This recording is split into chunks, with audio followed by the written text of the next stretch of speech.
UP में नाबालिग बच्चियों से दुष्कर्म के मामले रुकने का नाम नहीं ले रहे हैं। यूपी के ग्रेटर नोएडा में चॉकलेट लेने गई बच्ची के साथ दुष्कर्म के बाद अब लखीमपुर खीरी से इंसानियत को शर्मसार कर देने वाला मामला सामने आया है।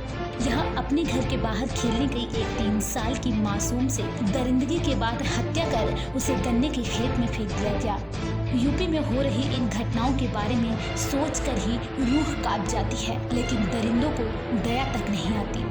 जरा सोचिए उस बच्ची के बारे में, वो कितना रोई होगी, कितना चिल्लाई होगी और कैसे उसके माँ बाप रात को सोए होंगे जिसकी बच्ची के साथ इस तरीके की घिनौनी वारदात को अंजाम दिया गया।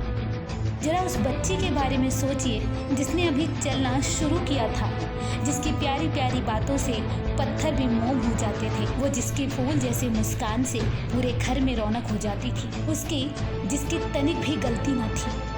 इन सब से अनजान, अपने बचपन में मस्त, वो जो लोगों को अपनी बातों से हंसा देती थी, खेली तो रही थी ना, क्या गलती थी उसके जो मार दिया।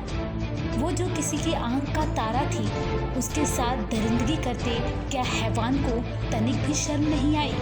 कहाँ गई थी उसकी इंसानियत जो उसका मन भी नहीं पसीजा। कैसे एक बच्ची की जान ले ली। जी हाँ, सिंगाही थाना क्षेत्र के गांव में 3 साल की बच्ची बुधवार को अपने घर के बाहर खेल रही थी। खेलने के दौरान वो लापता हो गई। परिवार वालों ने आसपास तलाश की, लेकिन बच्ची का कुछ पता नहीं चला। गुरुवार की दोपहर जब गांव के लोग खेतों की ओर जा रहे थे तो उन्हें गन्ने के खेत में उस बच्ची की लाश पड़ी मिली।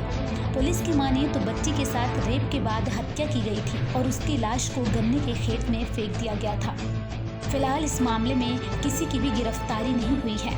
बताया जा रहा है कि जिस जगह से बच्ची की लाश मिली थी उसके पास से एक खून से सना हुआ रुमाल भी बरामद किया गया था। एक 3 वर्षीय बच्ची का शव ऊंची मटिया गांव में एक गन्ने के खेत में मिला है। इसमें परिजनों की तहरीर पर मुकदमा दर्ज कर लिया गया है। परिजनों का यह आरोप है कि पुरानी रंजिश के चलते उनके ही गांव के एक व्यक्ति ने उसकी हत्या की है। इसमें शव को कब्जे में लेकर पोस्टमार्टम के लिए भेज दिया। डॉक्टर की रिपोर्ट आने के बाद इसमें कानूनी कार्रवाई की जाएगी। ये कोई पहला मामला नहीं है जब एक बच्ची से दुष्कर्म के बाद उसकी हत्या कर दी गई। 1 महीने में ये तीसरा मामला है जब नाबालिग बच्ची से दुष्कर्म किया गया। इससे पहले ग्रेटर नोएडा में अपने घर से चॉकलेट खरीदने के लिए दुकान पर गई एक मासूम बच्ची के साथ दुष्कर्म की घटना को अंजाम दिया गया था। वहीं हापुड़ जिले के गढ़मुक्तेश्वर की 6 साल की मासूम बच्ची के साथ इसी तरीके की घटना को अंजाम दिया गया था। ऐसे में सवाल सरकार और प्रशासन से है कि आखिर यूपी में चल क्या रहा है, क्या हो रहा है महिलाओं के साथ, बच्चियों के साथ।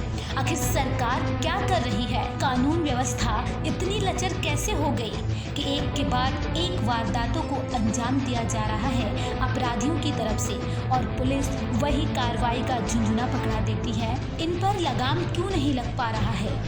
जरा सोचिए, जब बच्चियां और महिलाएं अपने घर के आसपास सुरक्षित नहीं महसूस कर रही तो बाहर के हालात क्या होंगे, इसका अंदाजा आप खुद लगा सकते हैं। क्या ऐसे सुरक्षित रहेंगी महिलाएं? सवाल कई हैं पर जवाब कोई नहीं।